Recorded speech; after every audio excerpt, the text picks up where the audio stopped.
అసదుద్దీన్ ఓవైసీ గారు ఇద్దరు మిరాలం ట్యాంకును ఒక పర్యాటక కేంద్రంగా బ్రహ్మాండంగా అభివృద్ధి చేయాలి. ట్యాంక్ బండ్ అక్కడ ఉండు కాదు, మాకు ఓల్డ్ సిటీలో ఒక మిరాలం ట్యాంక్ని అభివృద్ధి చేయాలి. జూ పార్క్ ఉన్నది, పక్కన మిరాలం ట్యాంక్ ఉంది, 450 ఎకరాలలో మీరు చేయాలంటే దాన్ని కంప్లీట్గా ఈ కన్సల్టెంట్స్కి ఇచ్చి ప్రపంచ స్థాయిలో అక్కడ ఒక అభివృద్ధి పర్యాటక కేంద్రంగా మార్చాలని చేసి ఈరోజు 450 కోట్ల రూపాయలతోనే మిరాలం ట్యాంక్ మీద బ్రిడ్జ్ కట్టడమే కాకుండా ఆ ప్రాంతాన్ని అభివృద్ధి చేయడానికి టెండర్ పిలిచి పనులు జరుగుతున్నాయి అధ్యక్ష. రాబోయే 2 సంవత్సరాలలో ఆ ప్రాజెక్టు కూడా పూర్తి చేస్తాం అధ్యక్ష. ఓల్డ్ సిటీ అని నెగ్లెక్ట్ చేయలేదు అధ్యక్ష. నేను చెప్పిన అది ఓల్డ్ సిటీ కాదు, అది ఒరిజినల్ సిటీ. ఒరిజినల్ సిటీని రివైవ్ చేసి ప్రపంచంలోనే ఒక గొప్ప నగరంగా మా హైదరాబాద్ నగరం అని చెప్పుకునే విధంగా అభివృద్ధి చేస్తామని చెప్పి మాట ఇవ్వడం జరిగింది. దాంట్లో భాగంగానే ఈరోజు గౌలిగూడ దగ్గర వదిలేసిన మెట్రోను ఈరోజు చాంద్రాయన్ గుట్ట వరకు పొడిగిస్తున్నాం అధ్యక్ష. ల్యాండ్ ఎక్వేషన్ జరుగుతుంది. అక్బరుద్దీన్ ఓవైసీ గారే మలక్పేట ఎమ్మెల్యే గారు ఇక్కడ ఉన్నారు. ఈరోజు నష్టపరిహారం అడిగినంతగా భూములు కోల్పోయే వాళ్ళకి ఇచ్చి ఈరోజు మెట్రో పనులు ప్రారంభించినాం అధ్యక్ష. మిరాలం ట్యాంకును ప్రారంభించినాం అధ్యక్ష. అదేవిధంగా longest flyover PV Narasimha Rao flyover తర్వాత 2వ లాంగెస్ట్ ఫ్లైఓవర్ మన్మోహన్ సింగ్ గారి పేరు మీద ఫ్లైఓవర్ని జూ పార్క్ దగ్గర మనం ప్రారంభించుకున్నాం అధ్యక్ష. ఓల్డ్ సిటీ నెగ్లెక్ట్ చేయలేదు అధ్యక్ష. అండర్ గ్రౌండ్ డ్రైనేజ్ చంద్రాయన్ గుట్ట ప్రాంతానికి మనం నిధులు ఇచ్చినాం అధ్యక్ష. ఇవన్నీ కూడా పాత నగరాన్ని, ఇది మన తలమానికము, మన యొక్క గొప్ప గౌరవము హైదరాబాద్ నగరం అని చెప్పి ఈరోజు హైదరాబాద్ నగరం మీద ప్రత్యేకమైన దృష్టి పెట్టి ఈరోజు కార్యక్రమాలు తీసుకుంటున్నాం అధ్యక్ష. ఇక మళ్ళీ మూసీకి వస్తున్న అధ్యక్ష. ఈ మూసీని కేవలం మా మిత్రులు పాయల్ శంకర్ గారు అడిగారు, ఇది ఉత్త నీళ్ళే తీసుకొస్తారా, దీన్ని వ్యాపార కేంద్రంగా చేస్తారా? వారేమో ప్రశ్న అడిగారు. కొంతమంది ఏమో రేవంత్ రెడ్డి రియల్ ఎస్టేట్ బ్రోకర్గా మారాడు, రేవంత్ రెడ్డి రియల్ ఎస్టేట్ చేస్తాడని. అధ్యక్ష, రియల్ ఎస్టేట్ ఒక ఇండస్ట్రీని ప్రమోట్ చేసి ఇండస్ట్రీకి అవసరమైన వసతులు కల్పించడం అనేది ప్రభుత్వం యొక్క బాధ్యత.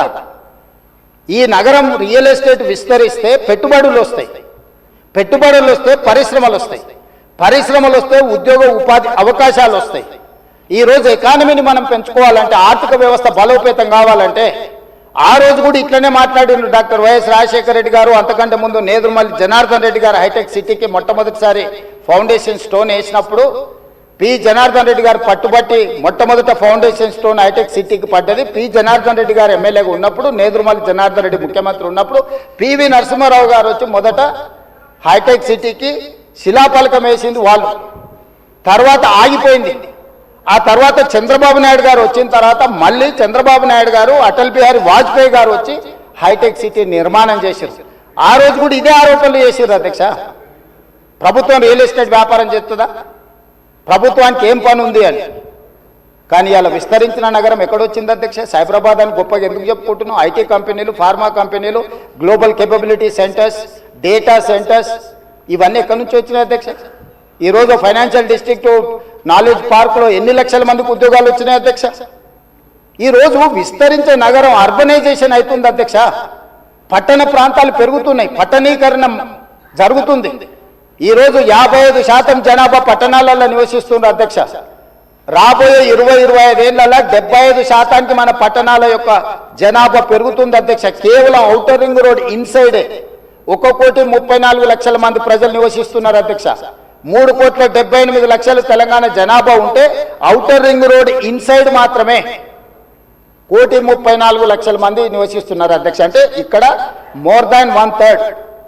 టోక్యో ఒక సిటీలో తెలంగాణ జనాభా కంటే ఎక్కువ ఉన్నారు అధ్యక్ష. 4 కోట్ల మంది ఒక పట్టణంలో నివసిస్తున్నారు అధ్యక్ష. ఈరోజు ప్రపంచం అంతా పట్టణాల వైపు వేగంగా విస్తరణ జరుగుతుంది. దానికి తగ్గట్టుగా మనం నగరాలను అభివృద్ధి చేసుకోవాలి. అందులో భాగంగానే ఈరోజు వికసిత్ భారత్ ప్రణాళిక ఏంది? ఈరోజు అందుకోసమే మా ఆయన దుఃఖం చూడు, ఆయన బాధ చూడు.